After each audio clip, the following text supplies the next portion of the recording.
In the hustle and bustle of London, tourists and locals are constantly on the move.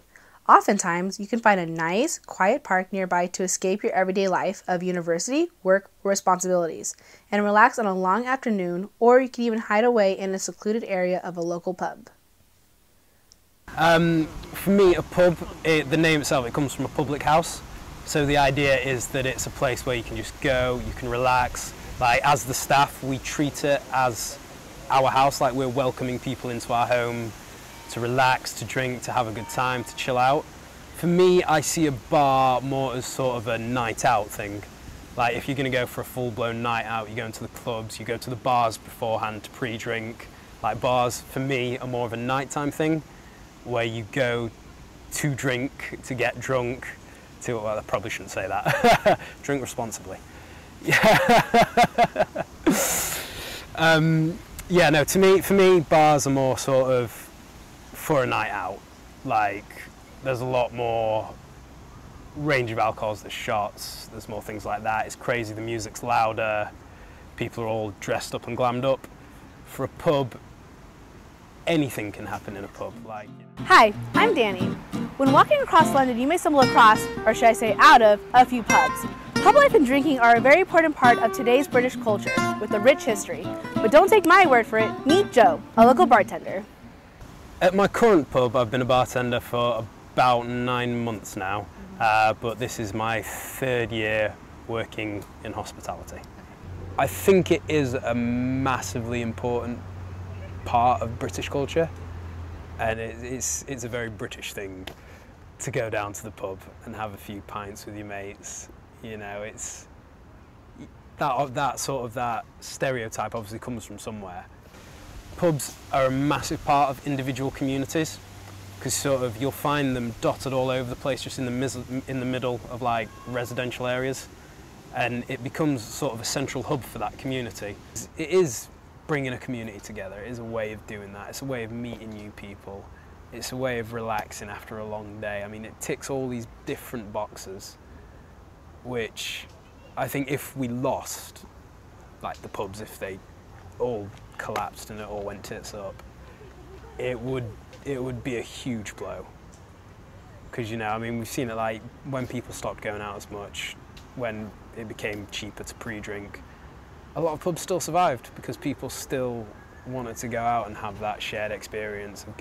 Pubs are an important part of British culture, and they have been for some time. London has rich history of pub life dating back centuries. One of the best things as well is that so many pubs have got so much history. The George Inn was established in 1542 under the reign of King Henry VIII. However, after a devastating fire, it had to be rebuilt in 1676. It was often visited by William Shakespeare and Charles Dickens. The Red Lion of Parliament Street was a medieval tavern in 1434. The pub as we know it today dates back to 1733, and it was remodeled in 1896. Charles Dickens became a regular visitor of this pub, as well as many British prime ministers. The place where I work is called The Volunteer, which seems like a weird name to get people doing the, hey, did you volunteer to work here? Joke all the time and stuff like that. During the First World War, the building was a volunteering station where men came to sign up and volunteer to go to war.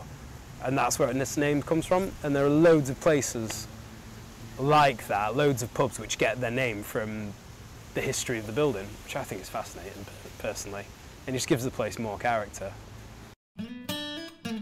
When the recession hit, I think sort of 2009-ish, maybe a bit before that, a lot of pubs really struggled because sort of a lot of them were privately owned at the time. There weren't as many sort of chain pubs or big companies buying them all up. A lot of them were independently owned.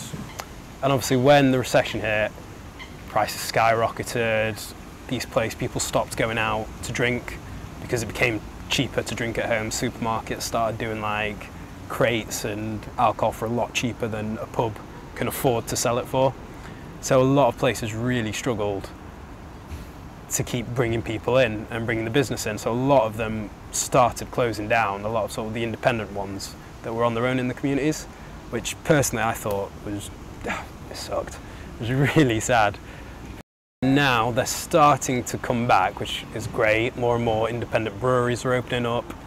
then helping out with the prices. Things are becoming slightly easier. You know, you've got a lot of bigger chain companies now. Like I work for one of the biggest companies in the country in terms of the hospitality industry, which is great, you know, because they're saving a lot of the small businesses. What does our local bartender say about trying to get good service? Can I swear? Yes, please. Not to be a dick is always a good one, because I mean, there's nothing worse when you're having a busy night. It can be quite a stressful job, because it's when it's busy, it's non-stop, and you know, you're there to provide a service to people, and obviously you want to be happy, you want to be smiling. Like I said earlier, you're welcoming someone into your home, so you want to treat them in the right way, treat them in the respectful way, which of course is how it should be. Whether you're drinking in the park with your mates or in a local pub that just came into the community, always remember to drink responsibly.